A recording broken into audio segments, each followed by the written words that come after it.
দিনাজপুরের খানসামা উপজেলা মাগুরমারি উচ্চ বিদ্যালয়ে ভারপ্রাপ্ত প্রধান শিক্ষক নিয়োগকে কেন্দ্র করে প্রতিষ্ঠান চলাকালে শিক্ষকদের উপর হামলার প্রতিবাদে মানববন্ধন অনুষ্ঠিত হয়েছে। বুধবার 2 অক্টোবর সকালে অত্র বিদ্যালয়ের মূল ফটকের সামনে শিক্ষক, শিক্ষার্থী ও অভিভাবকরা এই মানববন্ধন করে। মানববন্ধনের আশপাশে থাকা শিক্ষা প্রতিষ্ঠানের শিক্ষার্থীরা ও প্রাক্তন শিক্ষার্থীরা অংশগ্রহণ করেন। এ সময় শিক্ষার্থীরা সদ্যপ্রাপ্ত ভারপ্রাপ্ত প্রধান শিক্ষক আব্দুল কাদের সহ মনমোহন বিএসসির উপর হামলার নেতৃত্বে থাকা মতিয়ার বাঘা, লিটন মেম্বার ও মিজানুর সহ সকল হামলাকারীদের গ্রেপ্তার ও বিচারের দাবি জানান। দাঁড় হই ইতিমধ্যে মতিয়ার রহমান, লিটন প্রাক্তন মেম্বার এবং মিজানুর রহমান ওরা রাস্তা থেকে আমাদেরকে গালিগালাজ করতেছে।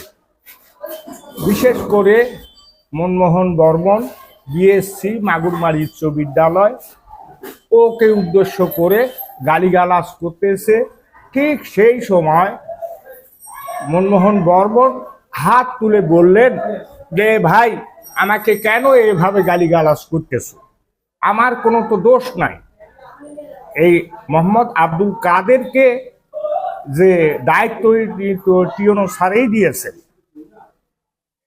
তো এই কথাটা বলার সঙ্গে সঙ্গে তারা তিনজন উত্তেজিত হয়ে এসে মনমোহন বর্মনকে একটি ঘুষি মারে।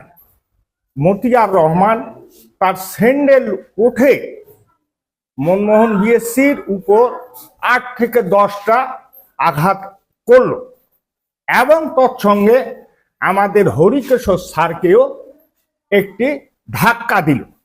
এবং আমি যখন উত্তেজিত, আমি যখন তাদেরকে আটকে ধরলাম, তখন আমাকেও একটি তারা ধাক্কা মারল।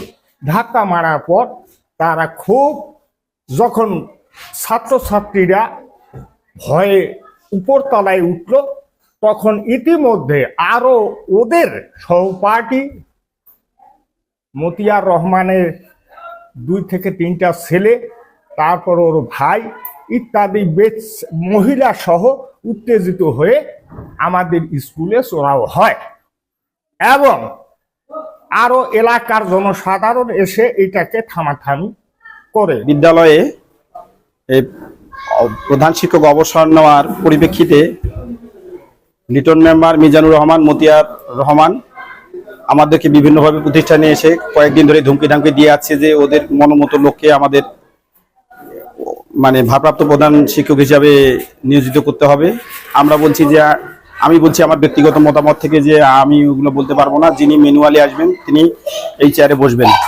যখন 30 তারিখে ইউনো স্যার এক মিটিংয়ের মধ্য দিয়ে মোহাম্মদ আব্দুল কাদেরকে ভারপ্রাপ্ত প্রধান শিক্ষক হিসেবে নিয়োজিত করার পর পরের দিন যখন আমি প্রতিষ্ঠানে আসার পর কিছুক্ষণ পরে ওরা মিজানুর রহমান, লিটন চন্দ্র রায় এবং মতিয়ার রহমান প্রতিষ্ঠানে এসে আমার উপর চড়াও হন এবং আমরা যখন পতাকার সামনে সকল শিক্ষক মিলে ইউনো স্যারকে ছবি পাঠানোর জন্য ফটো সেশন করি, সেই সময় আমার উপর চড়াও হয়ে স্যান্ডেল দিয়ে আমাকে মারপিট করে এবং আমাকে যারা আটকাতে আসে হরিকেশ্বর বর্মন অত্র প্রতিষ্ঠানের উনি সহকারী শিক্ষক, ওনাকেও ধাক্কা দেয়, কিল ঘুষি দেয় এবং যিনি ভারপ্রাপ্ত প্রধান শিক্ষক তাকেও ধাক্কা দেন এবং বিভিন্ন রকম হুমকি প্রদর্শন করেন এবং ওনার ভাই ভাইস্তা আরও যারা আছে তারাও আসেন আমাদের উপর তেড়ে।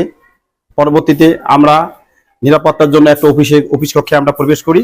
সেখান থেকে আমরা প্রশাসনের সাহায্য নিয়ে গিয়ে থানায় পরবর্তীতে আমরা একটা মামলা দায়ের করি। এখন এই অবস্থায় আমরা রয়েছি আর কি। এই ঘটনায় শিক্ষক হামলায় জড়িতদের বিরুদ্ধে থানায় একটি অভিযোগ দায়ের করেন প্রতিষ্ঠানের শিক্ষকবৃন্দরা। এ বিষয়ে খানসামা থানার অফিসার ইনচার্জ ওসি নজমুল হক বলেন, এই ঘটনার প্রেক্ষিতে বিদ্যালয়ের প্রতিষ্ঠানের শিক্ষকরা একটি মামলা দায়ের করেছেন। মামলার প্রেক্ষিতে অভিযুক্ত ব্যক্তিদেরকে গ্রেপ্তারের অভিযান চলছে। ওটার মামলা যেহেতু ঘটনা কম বেশি ঘটছে ওখানে, তাই না? মাস্টারের ওখানে তো তারা অভিযোগ করছে যে তাদের স্যান্ডেল দিয়ে মারছে। তো যাই হোক, তারা অভিযোগ দিয়েছে 3 জনের বিরুদ্ধে। 3 জনের বিরুদ্ধে মামলা নেওয়া হয়েছে। আসামি গ্রেপ্তারের চেষ্টা চলছে, তদন্ত অব্যাহত আছে। সুজন শেখ, খানসামা, দিনাজপুর।